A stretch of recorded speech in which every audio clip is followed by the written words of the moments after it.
už zase sa môžete dostať do Petržalky loďou.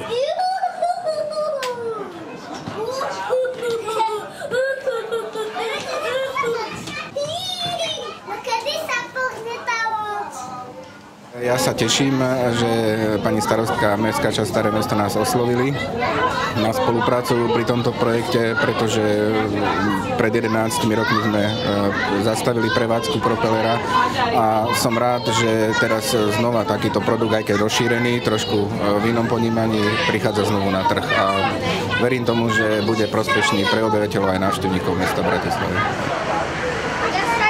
Ja som rada, že sa podarilo aspoň čiastočne splniť to, čo som si predsavzala a to, čo som aj veľmi propagovala, alebo čomu som venovala veľa času a energie, a to je spustiť pravidelnú mestskú lodnú dopravu na trase Staré mesto, Petržalka, River Park a Eurovea.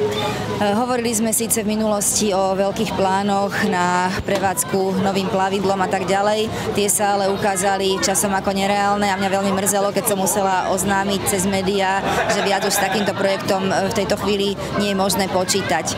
No ale predsa len som sa stále zaoberala myšlienkou, ako to urobiť a ako vlastne zúročiť aj to, čo sa nám podarilo pri prípravách toho pôvodného projektu, pretože vtedy veľmi zložitou témou boli pristávacie body. To všetko sme vyriešili v spolupráci s partnermi a zanechať teda tú prácu, ktorá už za nami bola veľká škoda. Preto som oslovila Slovenskú plavbu a prístavy lodnú osobnú dopravu, ale aj iných potenciálnych partnerov a spojili sme síly, spojili sme aj finančné prostriedky spolu aj s Bratislava Tourist Boardom, takže naši partneri GNT Real Estate, HB Reavis, Bratislava Tourist Board a Slovenské plavby a prístavy sa pustili do toho a dnes sme teda na prvej plavbe touto loďou. Od dnešného dňa sa začína pilotná prevádzka. Každý piatok, každú sobotu, nedeľu budú mať možnosť bratislavčania a návštevníci každú hodinu nastúpiť na loď, či už na jednej, druhej alebo ďalších zastávkach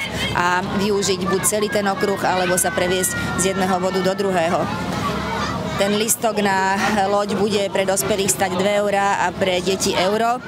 Je to listok s hodinovou platnosťou, no a keď si ich zakúpia listok pasažieri cez internet, tak je s 10% zľavou.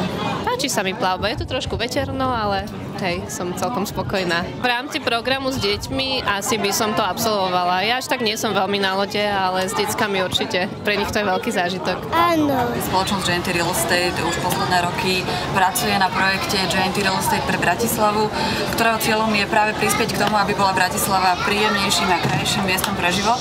No a sme radi, že sme sa mohli podieľať práve na tomto projekte. Mnohí z nás, ktorí v Bratislave vyrastali, majú propeller ešte v tých detských spomienkach. No a my sme veľmi radi, že aj súčasné deti majú možnosť propeller zažiť.